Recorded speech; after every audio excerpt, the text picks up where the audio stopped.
Daí o segundo colocado, Jeff Stanton, número 7. Você vê que eles vão dando muitas voltas nos retardatários. Realmente andando num ritmo muito forte os três. Tá aí Jeff Stanton. Mike Fisher é retardatário, mas parece que está acompanhando. Guy Cooper ficou um pouco mais para trás. Daí, olha só que salto bonito esse de chegada aí no Anaheim Stadium, hein?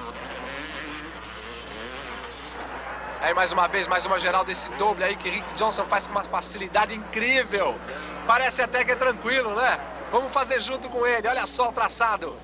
O jeito que ele salta. Realmente um dos melhores pilotos do mundo, talvez o melhor do mundo hoje. Número 1 dos Estados Unidos, Rick Johnson. E aí as palavras do preparador técnico aí do Rick Johnson, dizendo que todo esse trabalho de preparação da motocicleta, principalmente nessa prova, foi bastante difícil, mas todo ano, toda prova é sempre um novo desafio e eles estão vencendo esse desafio, colocando a motocicleta de Rick Johnson aí na primeira classificação. Daí você já vai vendo que a pista vai ficando bastante esburacada, aumentando a dificuldade dos pilotos, sequência de obstáculos e aí brigando com os buracos da pista. Rick Johnson, todo o estilo do campeão, e aí já comemorando na última volta. Deixando a galera ligada para o salto final. Vem ele aí, Rick Johnson, vencendo a primeira etapa do Campeonato Norte-Americano de Supercross. Aí todo o estilo dele. O English Body contornando, fazendo a última curva. Não é a última curva ainda tem bastante obstáculo para ele. Vem agora a curva para a esquerda. Um salto e outro é o step jump. Vem na sequência, mais aí costelas. Um trabalho incrível para os pilotos nessas 10 voltas do Supercross dos Estados Unidos. Categoria 250 cilindradas, Rick Johnson, um dos melhores pilotos do mundo. Aí a última curva, todo o estádio de pé e ele comemorando bonito. Rick Johnson, vencedor da primeira etapa. E aí Jeff Stanton, segundo colocado. E aí a gente espera o número 10, o terceiro colocado é ele mesmo, Guy Cooper, número 10. E aí realmente, parabéns, Rick Johnson. E aí ele explicando que quebrou o motor da sua motocicleta ontem.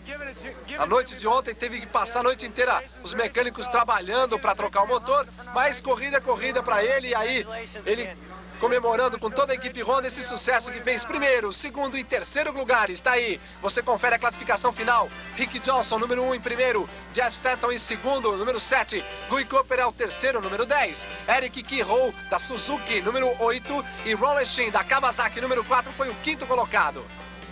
Na sequência a gente tem mais gente que foi classificada aí, tem números na sexta colocação. Aí, Brian Maylen, número 29. Kate Bowen, número 21, foi o sétimo. Mike Fisher, o oitavo, número 15. Danny Stephenson, número 36, foi o nono. E Sean Carlos, número 24, o décimo colocado. A gente volta com muito mais emoção para você. Essa foi a primeira etapa do Campeonato Norte-Americano de Supercross, Anaheim Stadium. Isso é só o começo, tem muito mais emoção para você.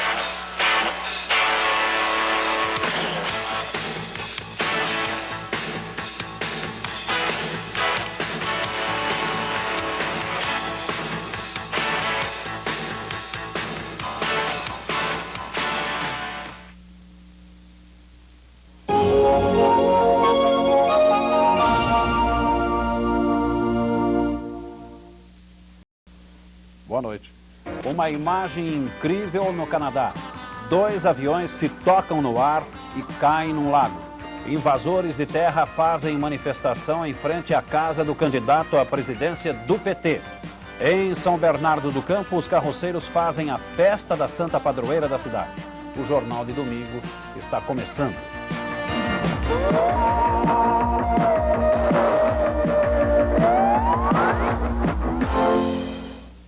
O resumo da semana. Vamos ver agora os fatos que foram destaque nos últimos dias.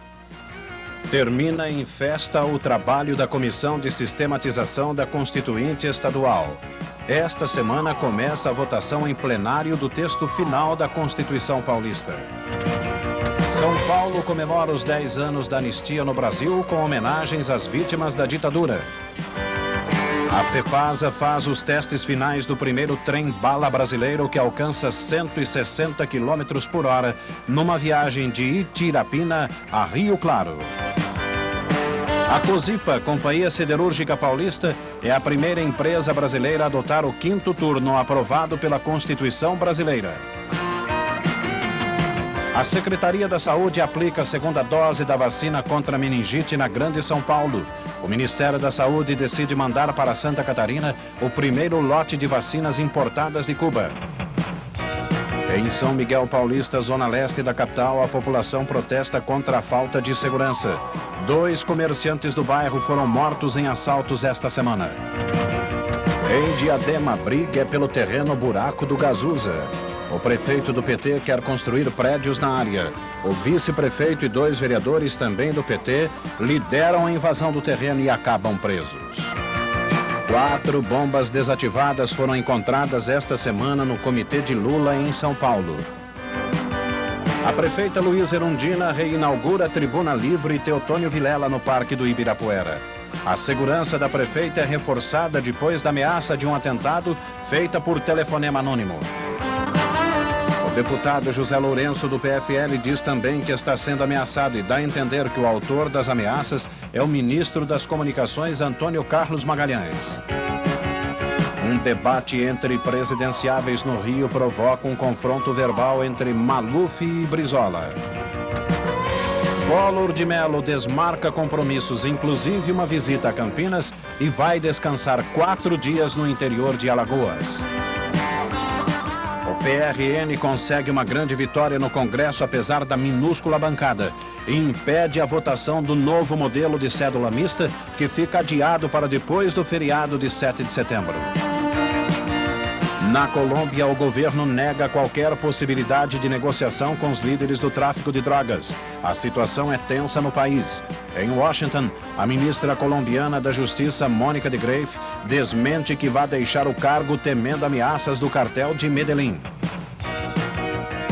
Polícia sul-africana prende 200 mulheres que fizeram uma passeata contra o apartheid. Entre elas, Leah Tutu, mulher do arcebispo anglicano Desmond Tutu.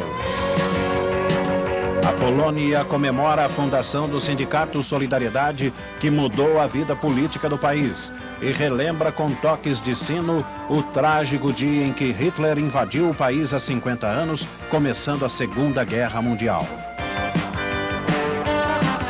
Não foram apenas cerimônias militares que marcaram os 50 anos do início da Segunda Guerra Mundial na Polônia. Em Varsóvia, artistas de várias raças e países se juntaram em um monumental concerto. Além de oferecerem boa música, eles renovaram o apelo para que cessem todas as guerras. Participaram do concerto em homenagem às vítimas da Segunda Guerra Mundial os maestros americanos Leonard Bernstein e Lucas Foss, o violinista polonês Krzysztof Penderecki, a cantora americana Barbara Hendricks, o cantor alemão Hermann Prey e a atriz norueguesa Liv Ullmann. O espetáculo, realizado no Grande Teatro de Varsóvia, foi organizado por emissoras de TV da Polônia, Estados Unidos, Inglaterra, Alemanha Ocidental e Áustria. Foi transmitido ao vivo para o mundo inteiro. Liv Ullmann ensaiou muito com o maestro Lucas Foss a declaração contra a guerra que leu no espetáculo. Barbara Hendricks disse que está disposta a ajudar como puder qualquer manifestação em favor dos direitos humanos com a sua bela voz. O maestro Leonard Bernstein, além de reger a grande orquestra sinfônica da Rádio e Televisão da Polônia, declamou o poema 1º de setembro de 1939, um protesto contra o início da guerra, escrito pelo poeta inglês Winston Hugh Auden. O poema termina com as palavras que motivaram o concerto: temos de nos amar uns aos outros ou morreremos todos. Em Durban, África do Sul, 3.000 manifestantes, negros e índios, levaram hoje a sério a canção do grupo brasileiro Ultraje a Rigor. Eles invadiram mesmo a praia destinada só a brancos. Os policiais se alinharam para impedir a alegre invasão, mas ela acabou acontecendo. A polícia recebeu ordens de não usar a força, em contraste com o que houve ontem e 2 semanas atrás na cidade do Cabo. Nas 2 ocasiões, eles expulsaram os invasores da praia exclusiva para brancos com cacetetes e cães. Hoje, em Durban, eles esperaram 2 horas e depois foram se movendo lentamente, formando uma parede humana. Aí começaram as prisões. Quase 60 manifestantes foram para a cadeia. Os organizadores do protesto cantaram vitória e dizem que vão repetir a invasão em outras praias. Em Toronto, no Canadá, um desastre tirou todo o brilho de uma exibição da equipe acrobática Pássaros da Neve da Força Aérea do país. As asas de 2 jatos se tocaram no ar. O impacto fez os 2 aviões caírem. Um dos aparelhos explodiu antes de mergulhar junto com o outro nas águas do Lago Ontário. Um dos pilotos conseguiu se ejetar e foi levado a um hospital com ferimentos leves. O outro parece ter caído no fundo do lago com o avião. Centenas de jovens foram detidos e encaminhados para um estádio na capital mundial da droga, Medellín, na Colômbia. Eles não respeitaram o toque de recolher que está em vigor em 10 cidades colombianas como parte da estratégia contra os traficantes de drogas. A polícia teve de trabalhar muito durante a madrugada e o dia todo hoje. Foi preciso fichar uma quantidade enorme de suspeitos. O toque de recolher está em vigor desde a semana passada. E já chegaram à Colômbia os primeiros aviões C-130 de transporte enviados pelos Estados Unidos para ajudar no combate ao narcotráfico. Devido a ameaças dos traficantes, os aviões foram postos imediatamente sob rigorosas medidas de segurança. A imagem da semana é um retrato do constrangimento. Nunca alguém passou tanta vergonha ao começar um novo trabalho. O problema do vigia Eurípides de Jesus é que esse novo trabalho era uma condenação. Ele teve que pagar caro por uma cantada mal dada. Olhar não tira pedaço. E na rua ninguém resiste ao desfile de um corpo bonito. O problema, como sempre, é o exagero. Foi o erro do vigia Eurípides de Jesus que não mediu as palavras na hora de cantar a moça Rita de Cássia. Mal sabia ele que seria o primeiro a cumprir uma pena inédita no Brasil. 15 dias de trabalho por desacato ao pudor. Ele recebeu a tarefa de atender as vítimas que procuram a delegacia da mulher, mas não reconhece o erro. Afinal, no Brasil, até candidato a presidente acha normal ofender a honra do sexo oposto. E nem todos têm o azar de Eurípides, o vigia que virou barata tonta com o vexame da punição.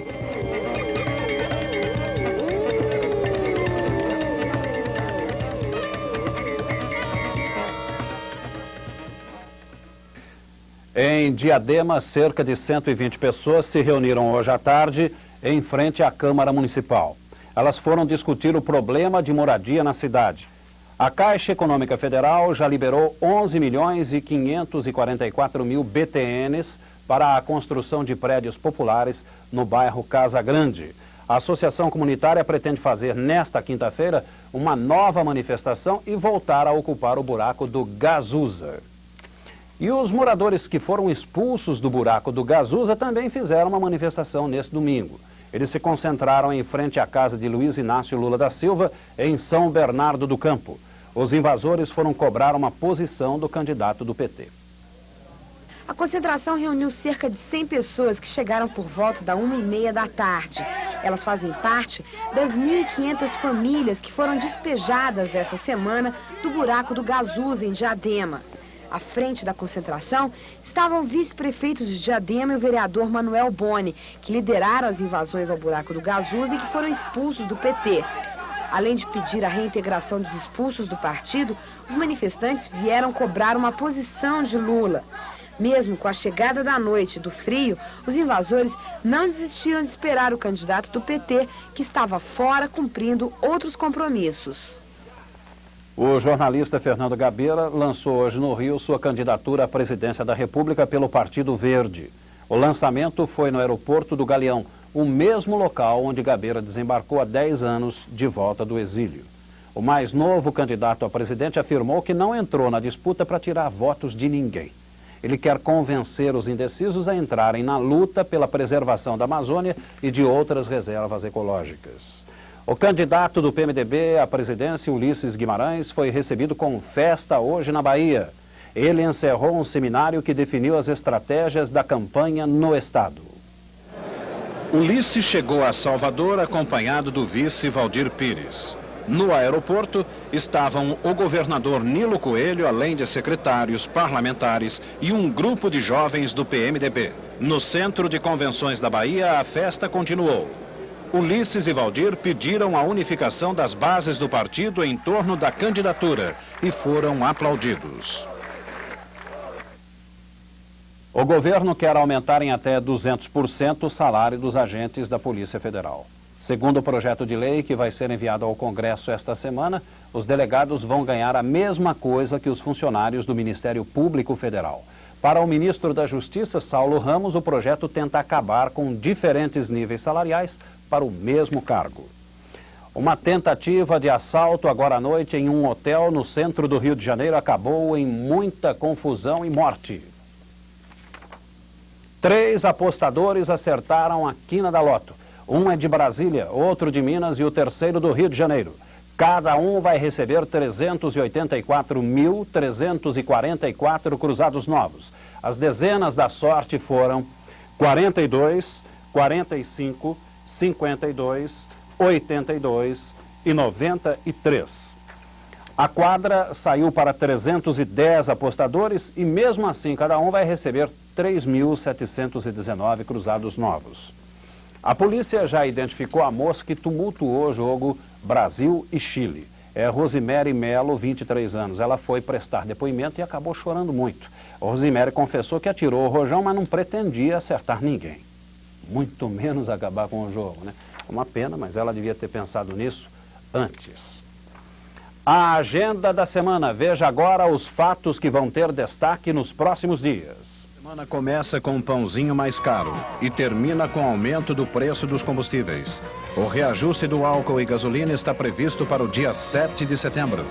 O governo estadual deve divulgar na terça-feira a lista dos servidores com acúmulo de cargo. São 5.121 nomes. Em Brasília, o desfile de 7 de setembro vai mudar a tradição. Pela primeira vez em 29 anos, sai da avenida principal da cidade, o Eixão Monumental. O desfile vai ser realizado numa unidade militar. Veja agora algumas das principais manchetes dos jornais que vão para as bancas nesta segunda-feira. Jornal da Tarde. Chile foge de campo. Vamos à Copa. Gazeta Mercantil. Banco Central mantém política de juros elevados. Diário do Comércio e Indústria. Alívio. Superado o primeiro lance da onda de greve. Petroleiros aceitam acordo com os bancários o próximo teste. E agora o tempo. A previsão para amanhã é de tempo bom, com maior nebulosidade pela manhã em todo o estado de São Paulo. Mas a temperatura não deve subir muito. Aqui na capital vai ficar entre 9 e 22 graus. A máxima prevista para o litoral é 25, para o interior 28 graus. A Prefeitura de Bonito, uma cidade de Pernambuco, arrumou uma maneira exótica para comemorar o dia 7 de setembro. Em vez de fazer festas patrióticas, a cidade vai passar a quinta-feira que vem de luto. O prefeito Laércio Queiroz, do PMDB, disse que a comemoração deste ano vai ser do avesso, porque o Brasil está mais escravizado agora do que quando dependia de Portugal. Os ritmos clássico e caipira se unem numa apresentação diferente em Osasco, na Grande São Paulo. Um concerto sertanejo sinfônico abriu hoje as comemorações da Semana da Pátria na cidade. Foi um espetáculo no mínimo versátil. Primeiro, a Orquestra Sinfônica Jovem Vila Lobos tocou uma seleção de músicas eruditas e populares. Depois entraram no palco 60 violeiros da Orquestra de Osasco. Aí, a música sertaneja tomou conta da festa.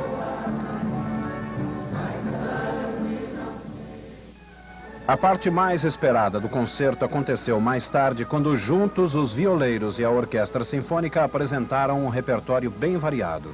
As violas tiveram que acompanhar o clássico e os violinos capricharam na interpretação do ritmo caipira.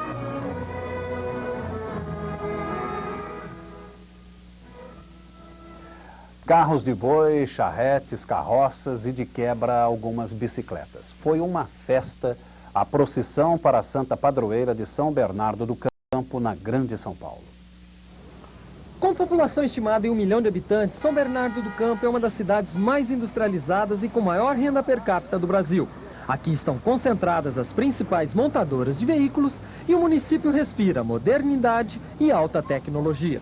Só que neste domingo, a tecnologia teve que se curvar à tradição. Hoje São Bernardo parou para lembrar do tempo em que os principais produtos da cidade eram verduras e legumes. E as carroças e charretes, o único jeito de chegar até São Paulo.